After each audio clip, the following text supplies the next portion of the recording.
Welcome back to Be or Become. My name's Darren, and I'm glad you're here. I'm glad you're watching and listening. And I'm in a new place right now. I'm actually recording from Oahu, Hawaii, and it's kind of noisy where I'm at. Hopefully you can hear me and not just waves in the background. I'm not sure what you can hear, but I still want to record. I'm going for 3 recordings a week, and hope that's a good pace that I can keep up with and that you can enjoy. Again, I appreciate your comments and feedback. But today I want to talk about some more of Joseph from Egypt. It's such a great story, and I've really loved learning about Joseph and his experience. And I mean, I've learned about this since I was a kid. I learned about it. What I want to address today is the complexity of the emotions that Joseph must have felt, especially with his reunion with his brothers. And I want to talk about resolving conflict and forgiveness and just the kind of processing that it takes. Because Joseph does not immediately reveal himself to his brothers. When I was a kid, I thought, why does Joseph go through all of this back and forth? He sends them away, but then he accuses them of stealing, of being spies, and then he invites them back, and then he gives them a feast, and then he sends them away again, and then accuses them of stealing. And is it a test? Is it, what's going on here? And during all of this, several times Joseph is overcome, and he goes and weeps. He goes and weeps for who knows how long, but he's just dealing with so much complexity. So what I thought about was just the nature of conflict, the nature of reaching a point of forgiveness, of reconciliation. And just noticing in this case, it took time. There was time that, his brothers left and his brothers came back, his brothers left, came back. A significant amount of time passed during this. And this whole time, Joseph is aware of what's going on. This whole time he's feeling like he's probably feeling hurt. He's probably reminded of all the pain, all the suffering. He's probably feeling some hope for reconciliation, or maybe he's feeling feelings of resentment, of revenge, or who knows what he's feeling. It's probably a mix. Now, I never sold a brother, never been sold.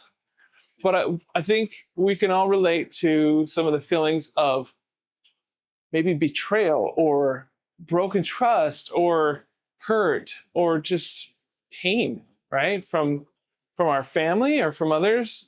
And recently, even very recently, I experienced a conflict, and it took some time.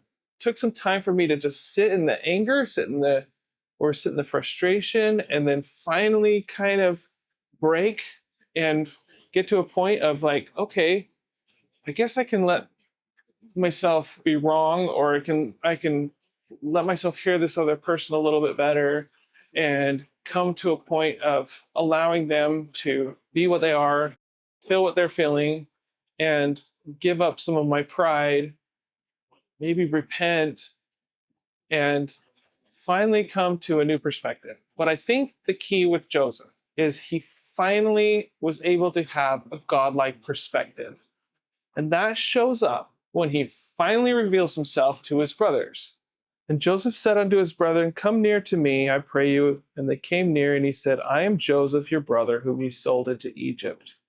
Now therefore be not grieved, nor angry with yourselves that ye sold me hither, for God did send me here before you to preserve life. So Joseph realized at some point that it was God that sent him there. It was God that sent him to Egypt. It wasn't his brothers. It was all part of the plan of God. So his perspective changed from the brothers sold me to this was God's will. And I think we can learn from that is that what we want when we want to resolve conflict, we want to come to reconciliation, is we need to have a godlike perspective.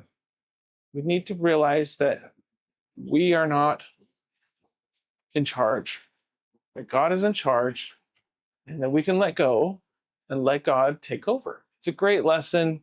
I wish I was better at it. I'm kind of slow sometimes. And that's another thing. Like I said, it takes time. I think as we get better at it, that time can shrink a little bit.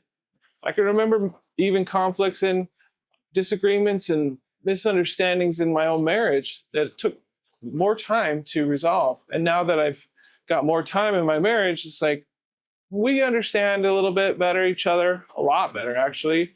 And any conflicts that usually resolve in a shorter period of time. But it's okay that it takes time. We just need to wrestle with it. We need to be in it and trying, seeking God's help. It's a great story from the Bible. It's a great story from the scriptures that we can really get a lot from and learn to apply it in our own lives.